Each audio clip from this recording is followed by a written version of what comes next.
Chapter 8. Tracing the Trunks. Corbu's body had been cut in two. Only half was in the trunk, which Nick had opened. The other half was not, however, far away. It was in the other trunk. Both trunks contained considerable blood, but they'd been neatly lined with rubber cloth, apparently taken from a rubber blanket, and a man's heavy waterproof coat. It was so fitted that the trunks, when closed, were watertight. "The neatest job I ever saw," said Nick. "Come, Gaspard, tell the story." I swear to you," cried Gaspard, "that I know nothing about it." At this moment, Patsy rapped on the door. He had brought back Harrigan. "Come in," said Nick, and they both entered. "Holy Mother!"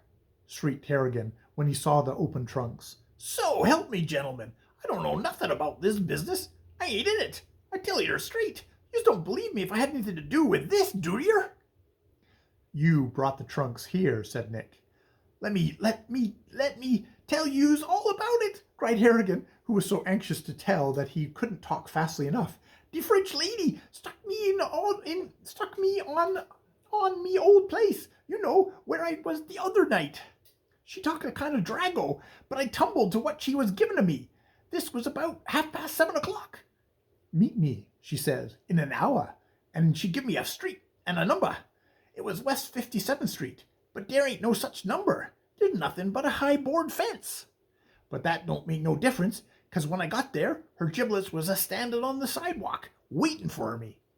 "Drive over to the corner," she says, "and turn round and come back."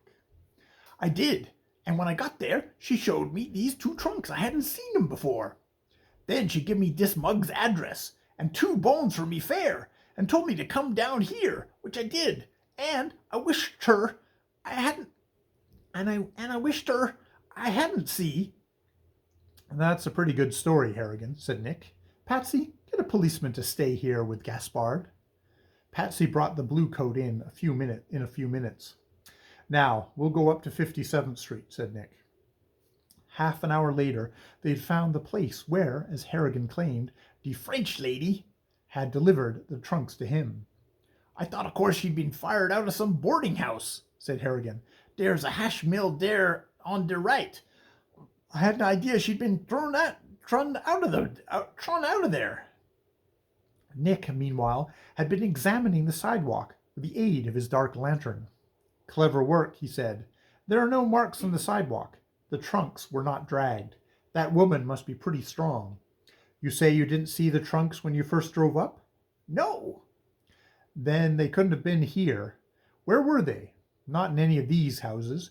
She couldn't have got them out quickly enough. Then they must have been behind that fence."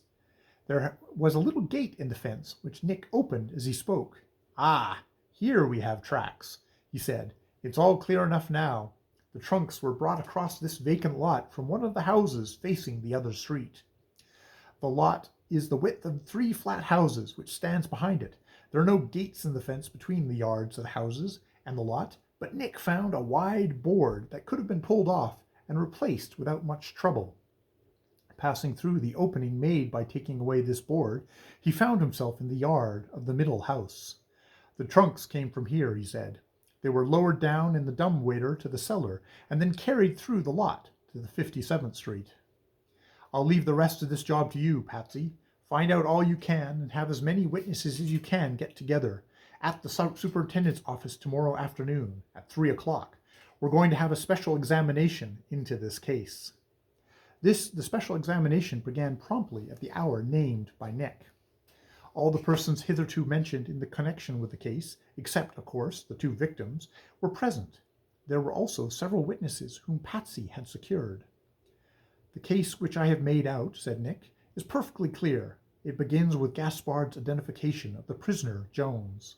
We know that he was at the restaurant when the crime was committed. His name is on the books.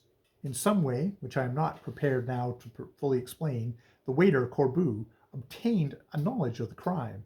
It was necessary for the criminal to get Corbu out of the way. I saw Corbu get into a cab at the door of the restaurant. The driver, Harrigan, testified to taking him and another man to a point on West 57th Street. He was not sure of the exact spot, but he fixed the locality in a general way. From that point, all traces of Corbu were lost for a time. At last, his body was found. I succeeded in tracing the body back to the place near the spot where Harrigan last saw Corbu alive.